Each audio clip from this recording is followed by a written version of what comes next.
The first time I saw Laura, I thought the world had finally done me a favor. She had that perfect mix of elegance and mischief, the kind of woman who could make a man believe in fate. We met in a coffee shop.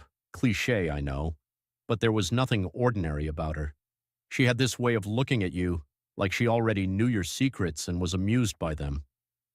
I was an ex-military man, a combat specialist who had spent years in the Middle East doing things I rarely spoke about. By the time I met her, I had already decided I wanted a quiet life. No more war, no more chaos, just a good woman, a solid home, and maybe a couple of kids running around someday. Laura made me believe that dream was possible. For 6 years, we were inseparable. We bought a house together, built a life that felt secure. I handled security consulting for corporations, a job that paid well but kept me on the road more than I liked. Still, I trusted her. Why wouldn't I? She was my wife. Then one night I came home 2 days early from a job in Denver. I hadn't told her I was coming back. I wanted to surprise her. It was our anniversary. I even had a bottle of her favorite wine in my hand when I walked through the front door. What I heard next froze me in place. Laughter, a man's laughter, deep, relaxed, at home. Then her voice, teasing, warm, the same way she used to sound with me. The bedroom door was cracked open just enough for me to see everything. Laura was straddling him, her hands on his chest, her mouth moving against his neck. Their clothes were scattered across the floor. I should have felt rage, should have burst in there, flipped the bed, sent the guy flying. But instead, something inside me went cold. A part of me that had been waiting, watching, measuring threats the way I had in combat. I turned away without a sound. I didn't go to a hotel, didn't confront her. Instead, I sat in my car, opened my laptop, and got to work. Laura had never been good with money. She left all that to me. Every account, every investment, every bit of savings. I emptied them all. Not in a panic, not in anger, cold, precise. By the time she woke up in our bed with that bomb honest egg next to her, I was gone. No note, no explanation. Just a financial void where our life had been. Laura, for all her fire, started to fade. She couldn't handle the slow, grinding despair of it all. I caught her crying in the kitchen late at night, but she never let me hold her. She stopped looking at me the way she used to, and then, one cold morning, I woke up to an empty crib. She had taken Jake and left. No warning, no note, just silence. I tore the city apart looking for them. Found out she had gone to live with her sister in another state, and when I finally got her on the phone, she told me she couldn't do it anymore, that she needed space, that I should move on from my son. I fought for custody, but the courts didn't see a disciplined veteran trying to save his family. They saw a damaged soldier, a man with violent training and PTSD tendencies. She played her part well, fragile, heartbroken, painting me as the distant, unstable husband. The judge took one look at me and ruled in her favor. I was allowed visits, scheduled and supervised like I was some kind of criminal. I swallowed my pride and played by the rules. I needed to be in my son's life, no matter what. But then, Jake died. I wasn't there, wasn't even told until days after. Laura had moved on, found a new man, someone stable, someone who could give her the love she deserved. And my son had slipped away in some hospital bed while I was left in the dark. I never forgave her for that, but I stayed. Because leaving felt like admitting defeat. Until I came home that night and found her tangled up with another man. That was the final cut, the one that severed whatever was left of my soul. And now, 3 years later, I was sitting in some backwater bar with a detective's gun pressed against my groin. "We're going to Texas," he repeated. I smiled. "Don't think so." Then I moved. My right hand shot down, grabbing his wrist, twisting the gun away from my body. At the same time, I slammed my left elbow into his throat. He gagged, but he was good, recovered fast, swinging his other fist toward my face. I ducked, drove my knee into his ribs, and ripped the gun from his grip. The bartender shouted. A few drunk patrons turned to look. I didn't have time for witnesses. The detective gasped for air, clutching his throat, but I wasn't done. I grabbed the back of his head and slammed it against the bar. He went limp, blood dripping from his nose. I leaned down, whispering against his ear, "Texas is off the table, friend." Then I walked out, blending into the night. I had been running for 3 years, but now I had to disappear completely. I always thought betrayal happened in a single moment, a sudden knife to the back, a singular act of treachery. But I had been wrong. Betrayal wasn't an explosion, it was erosion, slow, steady, a chipping away of trust, of love, until one day you woke up and realized everything you had built was nothing more than dust in the wind. Laura's betrayal didn't start in that bedroom with some sweaty stranger. It started long before that, and I was about to learn just how deep it went. I left the bar fast, ditching the detective's gun in a storm drain a few blocks away. I knew better than to linger. Cops work together, and even if I had the advantage now, that wouldn't last. I needed to move, fast. My safe house wasn't far, a rented room in a forgotten part of town where cash spoke louder than names. I got inside, locked the door, and took a breath. My mind was already working, piecing together my next steps: fake passports, burner phones, a new location. Then my phone buzzed. The number was unknown, but I knew exactly who it was. I hesitated. Then I answered. A soft breath on the other end. Then a voice I hadn't heard in 3 years. "Hello, darling." "Laura." I said nothing. Let the silence hang between us. She chuckled, low and mocking. "No threats? No demands. That's not like you." "What do you want?" My voice was calm, controlled, but my grip on the phone tightened. "What do I want?" she repeated, almost amused. "Sweetheart, I already got what I wanted, but it seems you have a little problem. Did you really think you could vanish forever?" I closed my eyes for a second. "You set me up." "Of course I did," she whispered. "Did you really think you could just steal everything and walk away? That I'd let you?" There it was, the truth. Laura had never been the victim. She had been the architect. "Why?" I asked. Another chuckle. "Oh, don't play dumb, love. You took everything from me, our money, our life. You left me humiliated, broke, cleaning up your mess. You think I'd just forget that?" "You cheated," she scoffed, "and you killed my son." The words hit like a gunshot. "What?" My voice dropped to something cold, deadly. "You heard me." She exhaled, slow and deliberate. "You could have saved him, but you didn't. You were too busy playing soldier, too busy pretending you could control everything." "I did everything I could," I growled. "And yet," she whispered, "he still died."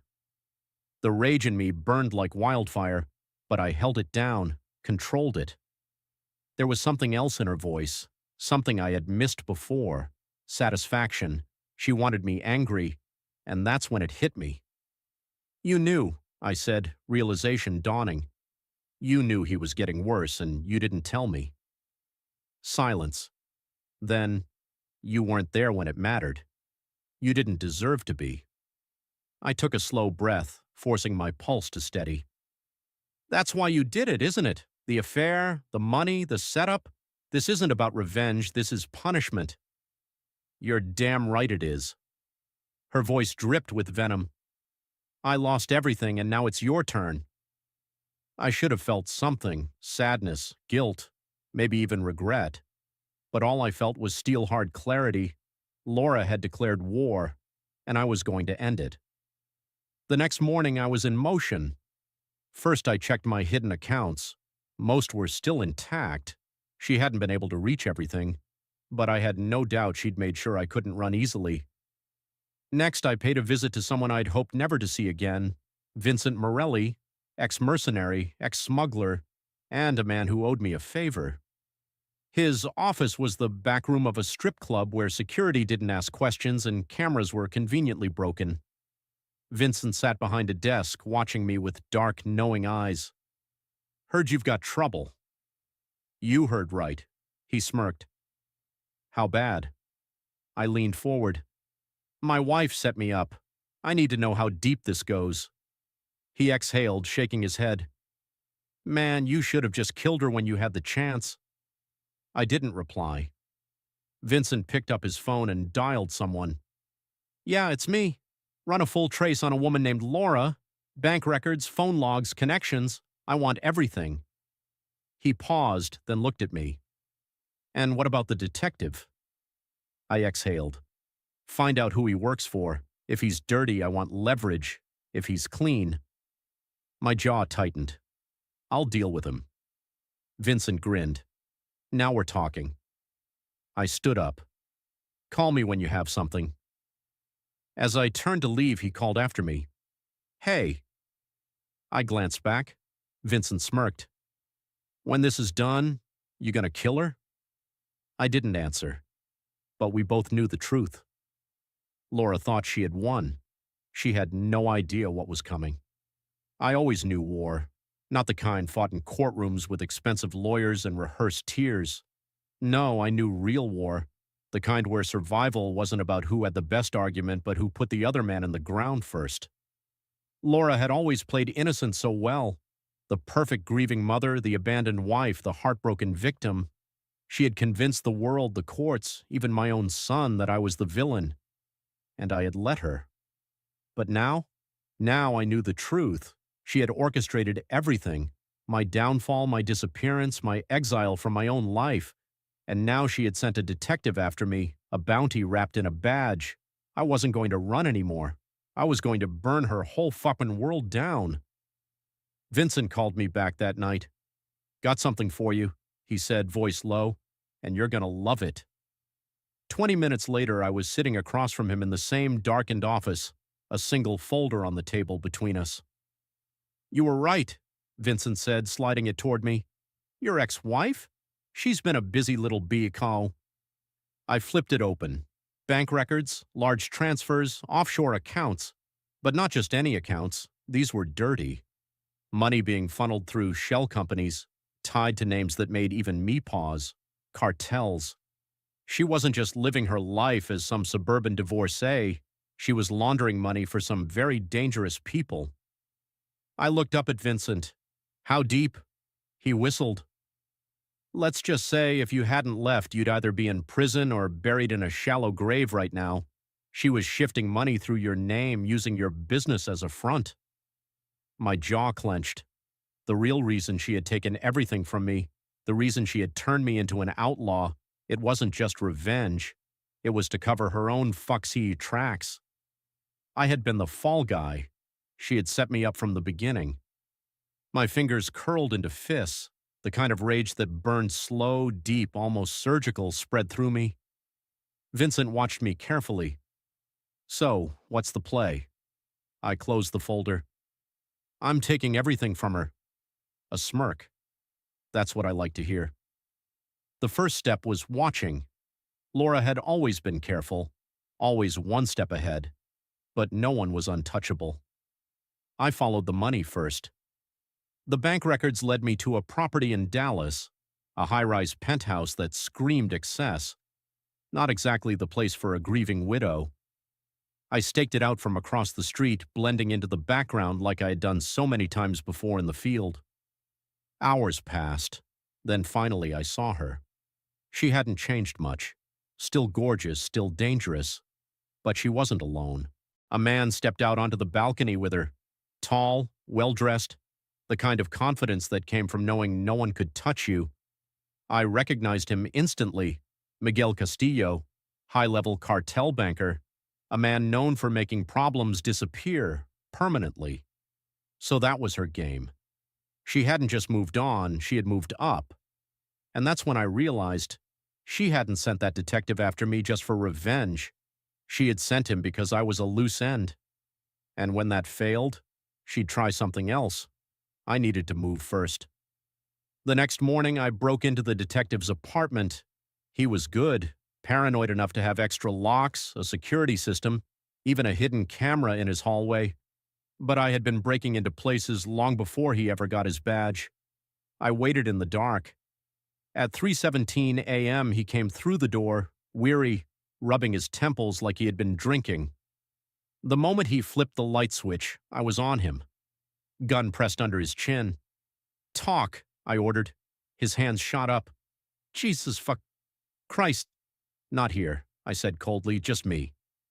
His breath hitched. Okay, okay. You're working for her, I said. Laura, tell me everything. He swallowed hard. Man, I was just doing a job. She paid good money for me to track you down, said you stole from her, that you were dangerous. I pressed the gun harder. And? He hesitated. Then in a whisper, she wanted you dead.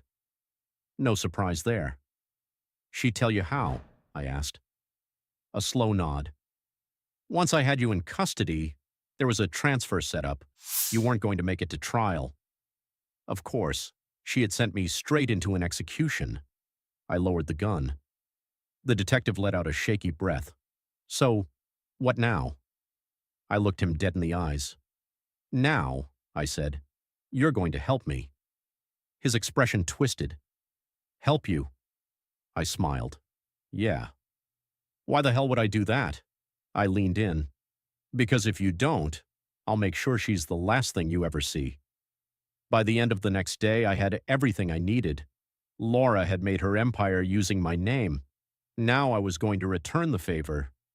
I started small, anonymous tips to the feds, whispers of money laundering, just enough to get them sniffing. Then I went deeper. One by one, I hit every shell company she used, moved funds, deleted transactions, made calls to the right people. By midnight, millions had vanished. Her empire, crumbling. And then finally I made the call. She answered on the third ring. What the? Check your accounts, I said. Silence, then a sharp inhale. You, she hissed. Miss me? A pause, then dangerously soft. You have no idea what you just did. Oh, I do, I said. I just made you a liability. She was quiet, calculating. Then a whisper. They're going to kill me. I know. Another beat of silence, then a bitter laugh. You win, I smiled. Oh, Laura, I murmured. I haven't even started yet. She always thought she was the smartest person in the room. Laura had built her life on deception, carefully weaving a web where she was always the victim, always the one in control. But what she never understood, what she couldn't understand, was that control was an illusion, and now she was out of time. I sat at a corner booth in a high-end Dallas restaurant sipping whiskey as I waited. The place was quiet, full of money and polished people who had no idea a war was about to end right in front of them. Then she walked in, Laura.